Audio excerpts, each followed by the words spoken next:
I was looking at different table designs on Google and I came across this design and I thought, that's pretty cool. So I decided that I wanted to build something similar for my new office table.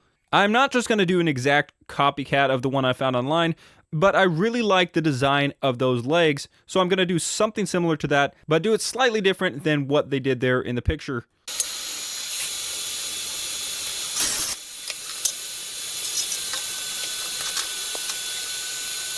Now, I am certainly not a professional woodworker, but I do enjoy working with wood, and anytime I get the chance to, I'm trying to do more and more of it because it's just really fun to do.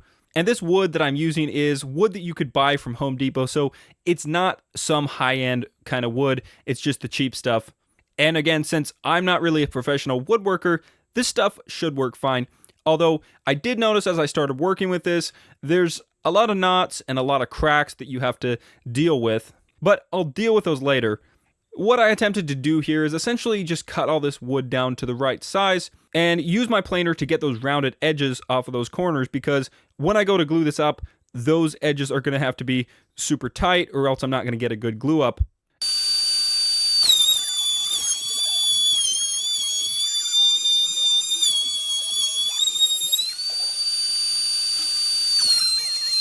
I was hoping just sending these through the planer would actually make them flat enough, but it didn't.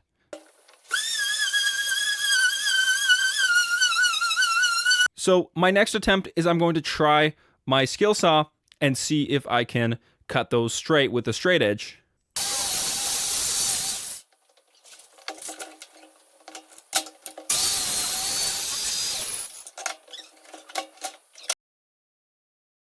And that didn't work either. So I went ahead and actually ordered a table saw, and it took a couple of weeks before I actually got it. So in the meantime, I'll go ahead and work on this metal frame. There's an old quote that I like, and it goes, "All work brings a profit, but mere talk leads only to poverty." Proverbs 14:23. I've heard people before talking about how they want to get away from their 8-to-5 job and start something on their own, and the problem is that most of them never actually do it. And the long and short of it is that's why they're broke. Because here's the thing. Me talking about starting a welding business doesn't make me any money. And me thinking about welding doesn't make me any money. In the same way, if you want to be a plumber and you think about plumbing, that's not going to make you any money. But action is what makes you money. Hard work and action.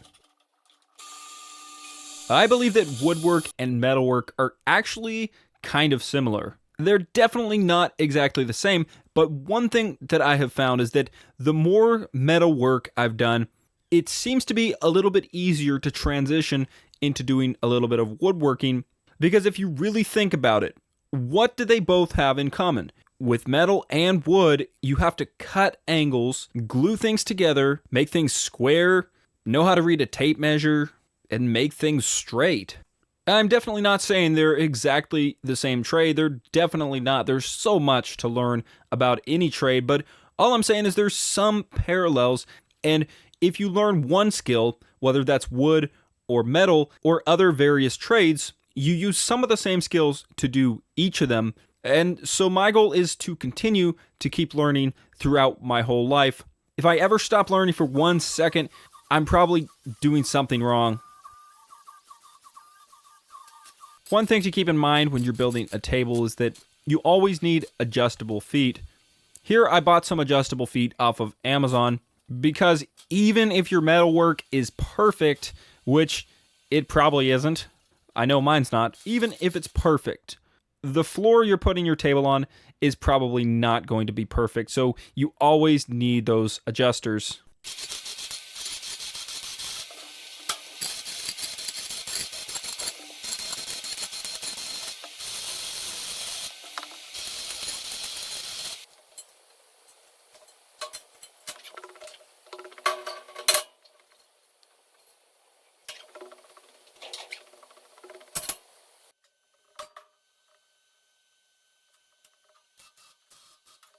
As I'm getting those legs welded together, you can see that this table is starting to take shape.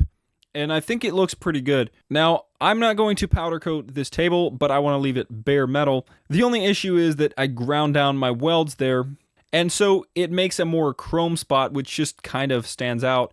I just want that bare metal, black, kind of natural finish. And so what I'm going to do here is wipe it down with some alcohol, and then I'm going to take some dark bronze spray paint and just lightly spray over those areas. And that actually makes those brighter areas blend in really, really well. If you get up close, you can actually see it, but the color is almost perfect. So I would highly recommend using dark bronze spray paint to cover up areas like this.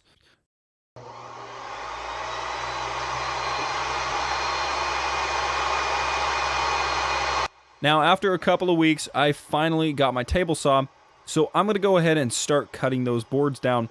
Now, this table saw is a Skill brand, and I want to say I paid just around 300 bucks. So if you're looking for a budget-friendly table saw, this one is awesome.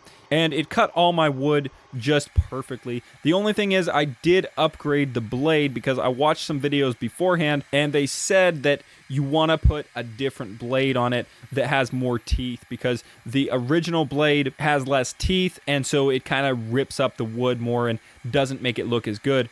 That being said, this is a great saw. I found that to make a really straight cut with this saw, I have to push the wood through fairly quickly and try not to readjust the wood as I'm going through, but just push it through all in one motion, and that seems to get a pretty good result consistently.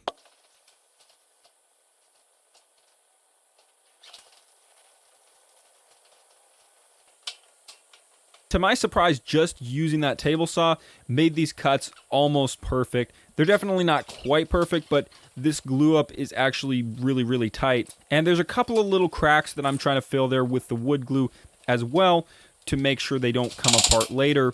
I got one clamp on each side here. Then I wipe the glue down to make sure it's not too messy. And then I put a couple of metal pieces right on top with some more clamps to make sure this thing stays somewhat flat. Now, of course, since this is Home Depot wood, it's not the best, and there's quite a few voids that I need to fill, which you would with probably any wood, but especially with cheap wood like this. So the first thing I'm going to try is some Bondo. First, I'm going to make sure I get all the rot and the loose dust and chunks of wood out of all the cracks and crevices.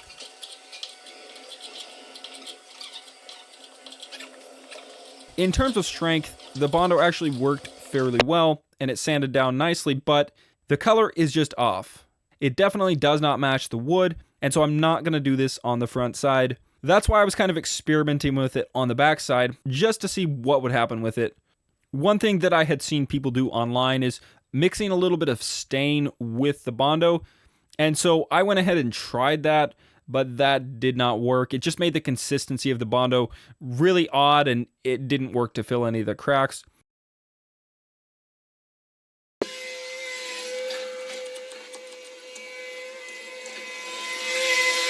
My next method is I'm going to try some wood glue and sawdust.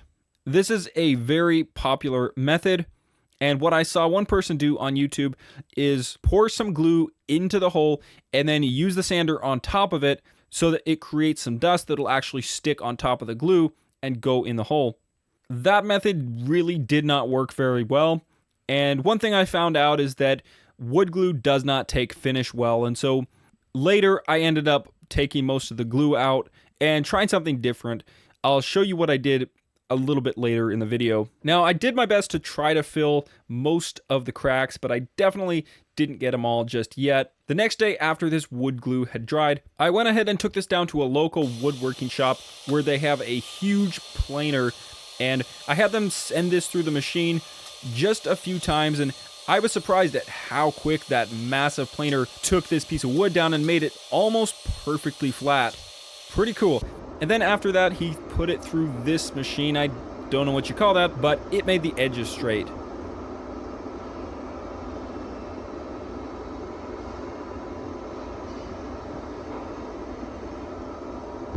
Now here's the other method that I said I was going to show you, and that is epoxy. Epoxy is a super solid filler for things like this, and thankfully, since most of the cavities were just fairly small, I was able to just get a small bottle of epoxy. the typical stuff that you would get that's in a little squeeze bottle.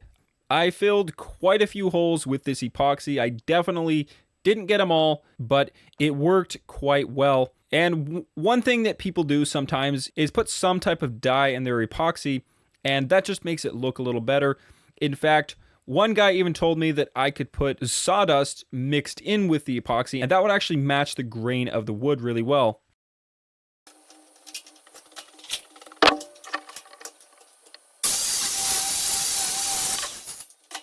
Remember, always start with something bigger, and that way you can cut it down later.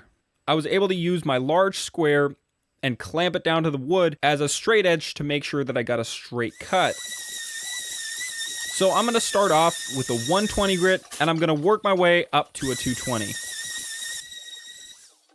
And the last thing before finishing this top was to make sure that the edges are rounded off so that they're smooth and they're not sharp. Now it's time to go ahead and finish this top off.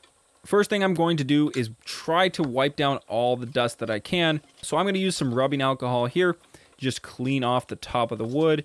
And I'm using this Rubio Mono coat. It's just the original color, basically just a clear coating that goes on top of it. They do make different tints of this stuff, but I believe this one will be the best for this application. This stuff comes with a hardener, which just makes it cure a lot quicker. This is 3 parts of part A and 1 part of part B. So what I like to do is just drizzle this all over the wood. Then I use this plastic scraper thing to make sure it gets all over the wood. I let it sit on the wood for about 5 to 10 minutes. And after that, I'm going to go ahead and wipe it all off. Just for good measure, I put 1 more coat on top of that.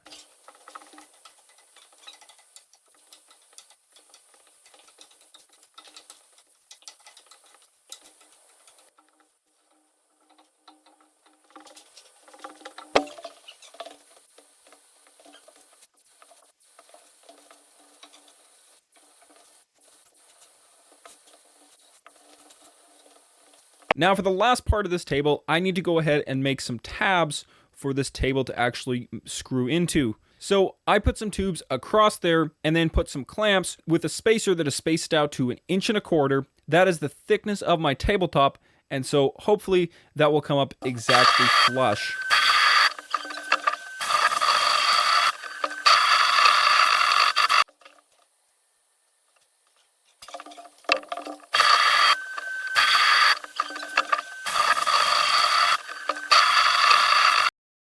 Now it's time to actually go ahead and bolt this down. Of course, this tabletop was not flat. It had some warpage to it, and in a perfect world, it would be absolutely flat, but here it's not, and so the screws will take care of that.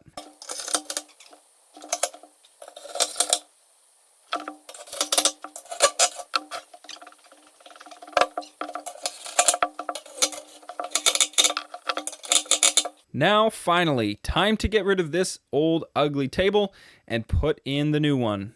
This was pretty heavy to move by myself, but I did get it in place, and I think it looks pretty good. Personally, I would have liked to go with somewhat of a darker finish on top, but I really didn't feel like sanding this all down and doing another finish. Let me know what you guys think below in the comments. I hope you enjoyed this video. If you did, I would really appreciate it if you hit that thumbs up button. Leave your comments, let me know what you think about this, and let me know what kind of content you would like to see me make in the future. More like this or something else. That being said, please hit that subscribe button, and Lord willing, I will see you on the next video.